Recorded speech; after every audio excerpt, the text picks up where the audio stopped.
Gold trusted gold buyers తాకట్టులో ఉన్న బంగారాన్ని విడిపించి ఈ రోజు ఉన్న మార్కెట్ ధరకే కొనబడును. మరిన్ని వివరాలకు సంప్రదించండి 7771077720. నమస్తే, welcome to RTV. Vicky Kaushal హీరోగా నటించిన చావా మూవీ ఇప్పుడు హాట్ టాపిక్గా మారింది.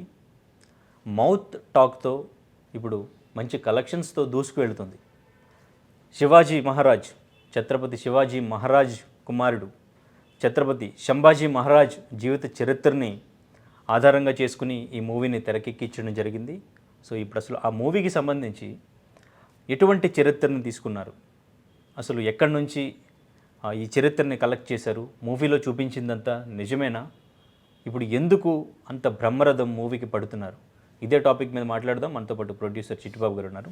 సార్ నమస్తే. నమస్తే సార్, ఇప్పుడు రీసెంట్ టైమ్స్లో బాలీవుడ్ నుంచి వచ్చిన మంచి మూవీ అంటే చావా అని చెప్పుకోవచ్చు. అది ఆ మూవీని చూసిన ప్రేక్షకులు కూడా థియేటర్లో చాలా ఎమోషనల్ అవుతున్నారు. బట్ కానీ వచ్చే ఒక క్వశ్చన్ ఏంటంటే, ఔరంగజేబు గురించి మన బుక్స్లో ఉంది, కానీ సంభాజీ మహారాజ్ గురించి ఎక్కడ కూడా బుక్స్లో లేదు. ఇప్పుడు వరకు తెలియని యువతికి తెలిసేలాగా ఈ సినిమా తీశారు. అసలు దేశం యొక్క వ్యక్తిత్వం, వాట్ ఈస్ ఇండియా, ఇండియా యొక్క పవర్ ఏంటి, ఇండియా యొక్క పౌరుషం ఏంటి, ఇండియా యొక్క పోరాట పటిమ ఏంటి, ఏం అసలు ప్రజలకి జనరేషన్ తెలియకుండా ఆఫ్టర్ వాడెవడో ఔరంగజేబు గాడు, ఈడెవడు ఇంకో సన్నాసి, ముస్లిం సన్నాసుల్ని వాళ్ళ హీరోలుగా ప్రొజెక్ట్ చేసి ఈ దౌర్భాగ్యం చేశారు. ఇవాళ ఎందుకు ఎమోషన్ అవుతారు? ఇది మన చరిత్ర. ఒక ఆంధ్రలో ఒక అల్లూరి సీతారామరాజు, కన్నగంట హనుమంతు, ఇలాంటి మహా చరిత్రలు చెప్పరు. చరిత్రలు మన పుస్తకాల్లో ఉండవు, పాఠ్య పుస్తకాల్లో ఉండవు. ఎవరో తీస్తే అల్లూరి సీతారామరాజు తీస్తే అప్పుడు దేశమంతా అందరికీ అల్లూరి సీతారామరాజు ఇంత గొప్పోడా అని. ఇప్పుడు సంభాజీ మహారాజుని గురించి ఏదో ఇంట్రెస్ట్ తోటి హిస్టరీ చదువుకున్న వాళ్ళంటే వాళ్ళకి తప్పితే మిగతా వాళ్ళకి అందరికీ సామాన్య ప్రజానికి అరే మన గడ్డ మీద ఇంతటి మహానుభావులు ఉన్నారా, ఇంత మహావీరులు ఉన్నారా అనేది ఇప్పుడు తెలుస్తుంది. ఏమనుకోవాలి? ఇవాళ ప్రజలు చేయాలి. ఇవాళ ఇండస్ట్రీకి వస్తా సినిమా ఫీల్డ్ మొత్తం కూడా, ఒక సినిమా ఫీల్డ్ తెలుగే కాదు, ఇండస్ట్రీ మొత్తం ఇండస్ట్రీ ఇది బాధ్యత. మన చరిత్ర మన ప్రజలకు చెప్పాల్సిన బాధ్యత.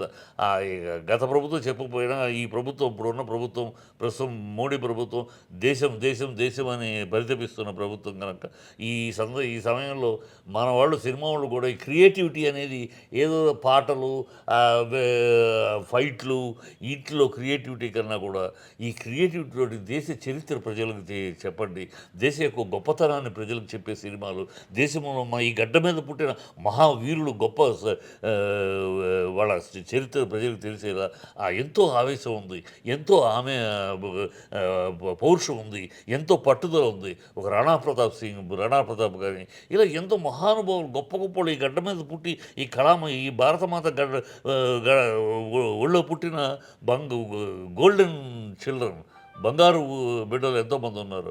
వాళ్ళ చరిత్ర మనకు తెలియాలి, మన భవిష్యత్ ప్రజలకు తెలియాలి, రేపటి తరానికి తెలియాలి. మనం ఏ గడ్డలో పుట్టాం, ఎలాంటి గడ్డలో పుట్టాం, ఎలాంటి పౌరుషానికి ప్రతీకమైన గడ్డలో పుట్టాం, ఎలాంటి సాహిత్యానికి సాహిత్యము, సంస్కారము, సాంప్రదాయాలని పట్టుకొమ్మని నిలిచిన ఏ దేశంలో పుట్టాం తెలియాలి ప్రజలకి. అది తెలియజేశారు ఈ సినిమాలో. అంటే ఇప్పుడు మూవీలో తీసుకున్నవన్నీ కూడా అంటే సినిమాటిక్ లిబర్టీస్ ఏమన్నా తీసుకున్నారా? ఏదైతే ఒరిజినల్గా ఉంది, ఎస్పెషల్గా క్లైమాక్స్ ఏదైతే ఉందో సంభాజీ మహారాజ్ని చిత్రహింసలు పెట్టే ఇట్ ఈస్ రికార్డెడ్ అమ్మా. దాంట్లో ఇది కూడా కల్పితము, ఊహాజనితము, సినిమాటిక్ ఎక్స్ప్రెషన్ ఏమీ లేదు. అది అన్నీ కూడా రికార్డెడ్ చరిత్ర. ఇవన్నీ ఈ రికార్డెడ్ చరిత్ర, ఈ దరిద్రపు కాంగ్రెస్ ఆ చరిత్రను కూడా మరుగున పెట్టింది, ఆ చరిత్రను కూడా బయటకు రానివ్వకుండా దాచిపెట్టింది. ఈ దేశ చరిత్రను కూడా అది ఒక దౌర్భాగ్య పార్టీ కనుక దానికి అసలు దేశభక్తి లేదు, దేశం మీద ప్రేమ లేదు, ఈ దేశ ప్రజల మీద, ఈ దేశ సాంప్రదాయాల మీద ఎలాంటి విలువలు లేని ఒక దౌర్భాగ్య పార్టీ. మన కర్మ 47 తర్వాత అలాంటి దరిద్ర పార్టీ చేతిలో, ఈ కాంగ్రెస్ లాంటి దౌర్భాగ్య చేతిలో ఈ దేశం ఉంది. అందువల్ల ఇవన్నీ మనకు వింతగా ఉన్నాయి, ఇప్పుడు కొత్తగా ఉన్నాయి. ఆ రికార్డ్స్ కూడా దాచిపెట్టి, మరుగున పెట్టి వాళ్ళ యొక్క ఉనికిని పెంచుకోవడానికి, వాళ్ళ యొక్క ప్రతిభని చాటుకోవడానికి ఈ అసలు ప్రతిభని మరుగున పెట్టించారు. ఇవాళ బయటకు వస్తుంది. ఇవాళ మోడీ గారికి హ్యాట్స్ ఆఫ్. మోడీ గారు ఇది ఇవ్వబట్టి, ప్రజల్లో ఇవ్వబట్టి వాళ్ళకి ఇలాంటి సినిమాలు తీద్దామనే ఇన్స్పిరేషను. అరే ఒక మంచి సినిమా దేశానికి, ప్రజలకి, మన జరిగిన చరిత్ర ఏదో జరిగిన చరిత్రను తీద్దామని ఆలోచన మన వాళ్ళకి రావడం తీస్తున్నారు. ఇంకా తీయాలి, ఇంకా మన చరిత్ర చాలా ఉంది. మన చరిత్రలో ఒక్కొక్క రాష్ట్రంలో ఒక్కొక్క దేశం మొత్తం మీదే కాకుండా ఒక్కొక్క రాష్ట్రంలో కూడా గొప్ప గొప్ప వీళ్ళు ఉన్నారు. కొమరంభీం ఈ మామూలు చరిత్ర, కొమరంభీంది అల్లు శ్రీరాముడు తీసాం. ఎంతో మహనీయులు ఇంకా ఉన్నారు. మరి వాళ్ళ చరిత్రలన్నీ ఉన్నాయి. వాడు ప్రజలకి ఆకట్టుకుంటాయి. ప్రజలు కమర్షియల్లే ఉన్నాయి, దాంట్లో కమర్షియల్ ఏం కమర్షియల్ కాకపోవడం కాదు. అవి ఒక ఉద్దేశాన్ని, ఒక ఆవేశాన్ని, దేశభక్తిని పెంపొందించే సినిమా. దేశాన్ని ప్రేమించిన వాడు, దేశాన్ని దైవభక్తి ఎంత ముఖ్యమో దేశభక్తి కూడా అంతే ముఖ్యం. ఏ దేశమైనా ఈ ప్రపంచంలో ఏ దేశం మనుగడ సాధించినా, ఏ దేశం అలా నిలబడినా ఆ దేశాన్ని ప్రేమించే ప్రజలు, ఆ దేశం మీద భక్తి చూపించే ప్రజలు ఉన్న దేశమే ముందుకెళ్ళింది. ఇవాళ మన దేశంలో అది కొరవడింది, అది ఇప్పుడు పెరుగుతుంది. మూవీ అంటే సినిమా విషయానికి వచ్చేసరికి సినిమాలు అంటే దేశభక్తి గురించి, ఏదంటే దైవభక్తి గురించి, అంటే ఒక కమర్షియల్ ఫార్మాట్లో సినిమా తీసినప్పటికీ కూడా అంత పెద్ద హిట్ కానీ అంత పెద్ద కలెక్షన్స్ పరంగా కూడా పెద్ద వర్కౌట్ కాదు అని టాక్ వినిపిస్తూ ఉంటుంది కదా. ఈ మూవీలో ఎస్పెషల్లీ ఏది వర్కౌట్ అయిందంటారు? సినిమా అంత టాక్ ఎమోషన్ అవడానికి ఎమోషన్ అంటే దాంట్లో ఏం వర్కౌట్ అయితే ఒక దేశం కోసం ప్రతి ఒళ్ళు ఏంటంటే, అరే దేశం, మన దేశంలో ఇంతటి గొప్ప వీరులు ఉన్నారా, ఇంత దేశం కోసం ఇంత త్యాగాలు చేసి ఇంత పోరాడి ప్రాణాలు లెక్క చేయని మహానుభావులు ఉన్నారా అనే ఒక ఆవేశం చూసారా. అది ఆవేశం వాళ్ళకు. అందుకని థియేటర్లో సినిమా అయిపోయినాక లెగిసి అరుస్తున్నారంటే మామూలు కాదు అది. అంటే ఇన్నాళ్ళు మనకు తెలియలేదే, ఇంత గొప్ప దేశంలో పుట్టాం మనం, ఇంత గొప్ప గడ్డ మీద పుట్టాం మనం అనేది తెలియలేదే అని ఒక పక్క బాధలో వచ్చే ఉద్రేకం, అది బాధలో వచ్చే ఆనందం, అదే జరుగుతుంది. ఇది రావాలి ఇంకా ఇంకా ఇంకా ఇంకా ఇలాంటి సినిమాలు. కన్నగంట హనుమంతు ఎంత గొప్ప కథ, కన్నగంట అలాంటి తెలుగులో చెప్తున్నా. తమిళ్లో ఉన్నారు గొప్ప గొప్ప, తమిళనాడులో. అంటే ఇప్పుడు ఈ మూవీకి సంబంధించి బాలీవుడ్ మన సౌత్ ఇండస్ట్రీని ఫాలో అయ్యింది. అంటే ఇప్పుడు సినిమా హిట్ అవ్వాలంటే ఇప్పుడు దేశభక్తి, మతం, ముస్లిం వ్యతిరేకత ఇటువంటివి కంటెంట్ తీసుకుంటే పాన్ ఇండియా పరంగా సారీ నువ్వు చాలా పొరపాటు మాట్లాడుతున్నావు. దేశభక్తి ముస్లిం వ్యతిరేకత కాదు, ఇక్కడ ముస్లిం వ్యతిరేకత కాదు. జరిగిన చరిత్రలో ఆ ముస్లింస్ తప్పు చేసి ఉంటే దానికి ముస్లిం వ్యతిరేకత ఎందుకు అవుద్ది? కాశ్మీర్ ఫైల్స్లో జరిగిన కథ, అది జరిగిన కదా. 256 డౌట్స్ ఎక్స్ప్రెస్ సెన్సార్ అన్ని రికార్డెడ్ చూపించారు, అందుకని సెన్సార్ ఇచ్చారు. అక్కడ ముస్లిం వ్యతిరేక, ఆ ముఘల్ పరిపాలనలో నుంచి వచ్చిన ముస్లిమ్స్ ఈ దేశాన్ని విచ్ఛిన్నం చేశారు, నాశనం చేశారు, హిందువులు చంపారు. ఆ చరిత్ర చెబితే అది ముస్లిం వ్యతిరేకత ఎందుకు అవుతుంది? తప్పుడు యూసేజ్ అది. రజాకార్ మూవీ రిలీజ్ టైంలో కూడా ఇటువంటి కాంట్రవర్సీ నడిచింది, చరిత్ర కదా. అంటే ఇప్పుడు ఇటువంటి సబ్జెక్టులు తీసుకుంటేనే సినిమాలు హిట్ అవుతున్నాయి, సినిమాలు ఆదరిస్తున్నారు. అలా కాదు సినిమాలు, మామూలు సినిమాలు. ఇలాంటి సబ్జెక్టు తీయవలసిన అవసరం ఉంది. మన సమాజాన్ని, మన భారతదేశ వ్యక్తిత్వాన్ని, ఈ భారతదేశ వ్యక్తిత్వాన్ని నిలుపుకుంటానికి, భారతదేశ ఔన్నత్యాన్ని చూపించుకుంటానికి, భారతదేశం ఎంతటి గొప్ప భక్తులు, దేశభక్తులకు కంది, మహాతల్లి భారతమాత ఎంతంత గొప్ప గొప్ప జాతీయవాదులని, దేశభక్తులకు కన్నది అని ఈ సమాజానికి తెలియాలి, రేపటి తరానికి తెలియాలి.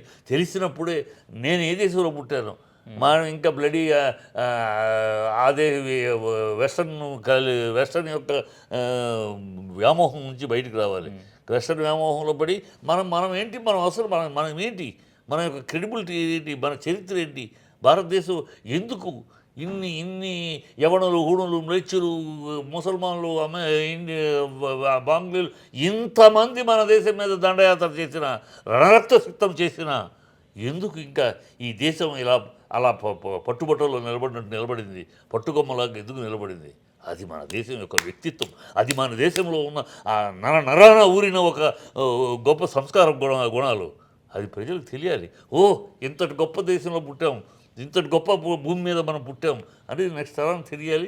అందుకు ఇలాంటి సినిమాలు తీయాలి, ఇంకా తీయాలి. ఈ కమర్షియల్గా కావు అని ఒక రాంగు గతంలో అలా నడిపించారు. ఏదో 4 పాటలు, సాంగులు, డ్యాన్సులు, ఫ్లైట్లు ఉంటేనే సినిమా. ఇలాంటి సినిమాలు చూడరు అని పిచ్చి మాటలు, పిచ్చి వాళ్ళు. కాశ్మీర్ చూశారు, ఇది చూశారు, ఇలాంటి సినిమా ఏదైనా మంచి సినిమా రజాకర్ చూశారు. అంటే చరిత్ర చూడాలని ప్రజలకు ఉంది, ప్రేక్షకులు, యూత్కి, వాళ్ళ జనరేషన్ కూడా నేనేంటి, నా గతం ఏంటి తెలుసుకోవాలని ఉందో, నా చరిత్ర ఏంటో అని.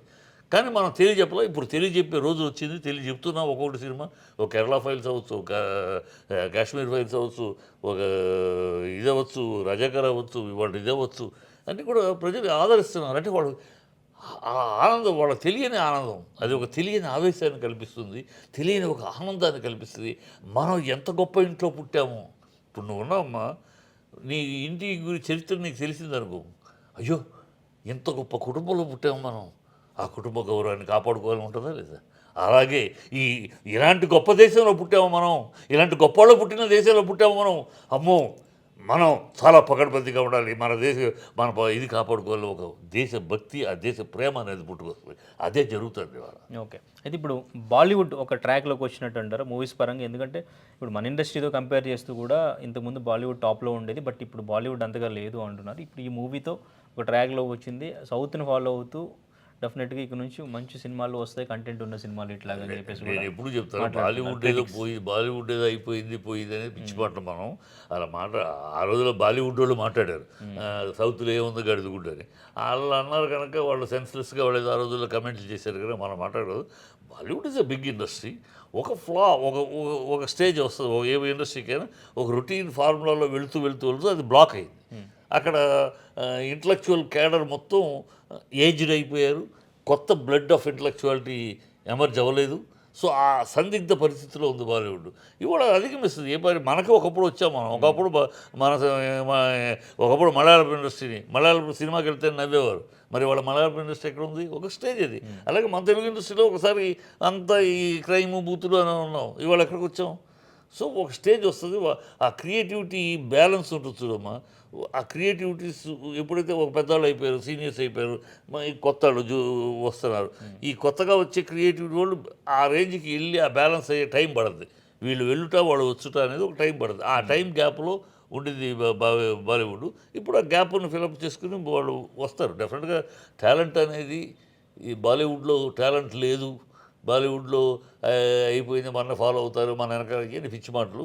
వాళ్ళు గ్యాప్ వచ్చింది, they will come up, they will rise up. I want them to rise up. ఎందుకంటే బాగా ఇండియన్ స్క్రీన్లో మనం ఎంత పైకి ఎదుగుతున్నామో వాళ్ళు అంత valuable industry. Bollywood is not ignorable industry కాదు కదా, అది ఒక పెద్ద ఇండస్ట్రీ. అది బాగుండాలి, వాళ్ళు బాగా రావాలి, వాళ్ళు క్రియేటివిటీ రావాలి, మనతో పోటీ పడాలని కోరుకుంటున్నాను. అంటే కలెక్షన్స్ పరంగా ఇంతకుముందు బాహుబలి 2 అనేవాళ్ళు, తర్వాత ఇప్పుడు పుష్ప రీచ్ అయింది, బీట్ చేసింది అని అంటున్నారు. అంటే 1800 crores రిలీజ్ చేశారు రీసెంట్గా పోస్టర్ కూడా. అయితే ఇప్పుడు కలెక్షన్స్ పరంగా చావా పుష్ప 2 కలెక్షన్స్ని బీట్ చేస్తూ వెళ్తుంది అని చెప్పి, అంటే ఇప్పటికే 200 crores 1 week అవుతుంది. సో ఇప్పుడు పెరుగుతున్నాయి, ఇంకా పెరుగుతున్నాయి, బీట్ చేస్తుంది కలెక్షన్స్ పరంగా అంటున్నారు. ఏమంటారు? చేయొచ్చు, చేస్తే నాకన్నా ఆనందపడేవాడు మరొకడు. ఇలాంటి దేశభక్తి సినిమాలు, ఆ దేశభక్తిని ప్రమోట్ చేసే సినిమాలు, ఆ దేశాన్ని ప్రేమించే దీన్ని ప్రేరేపించే సినిమాలు ఎంత సక్సెస్ అయ్యి ఎంత బ్లాక్ బస్టర్స్ అయితే అంత మంచిది. నా అలాంటి మనసులో అలాంటి మంచిది. సమాజం బాగుపడుతుంది, నెక్స్ట్ జనరేషన్ బాగుపడుతుంది. నెక్స్ట్ చేసే బ్లడీ ఇండియా అనే మాట అన్నవాడిని వాళ్ళు అనరు కదా, అన్నవాడిని చెప్పు తీసుకుని కొడతారు. My great India, my mother India అని గర్వంగా చెప్పుకునే ఆ సమాజం వస్తుంది. అది రావాలి. అది రావాలంటే ఇలాంటి సినిమాలు బ్లాక్ బస్టర్ అవ్వాలని కోరుకుంటాను నేను. ఇంకా ఎంత అయితే అంత సంతోషపడతాను నేను. Okay, right sir, thank you sir, thank you. మరిన్ని వీడియోస్ కోసం ఛానల్ ని సబ్స్క్రైబ్ చేయండి. లేటెస్ట్ అప్డేట్స్ కోసం వాట్సాప్ ఛానల్ ని ఫాలో అవ్వండి. ఆ లింక్ డిస్క్రిప్షన్ లో ఉంది.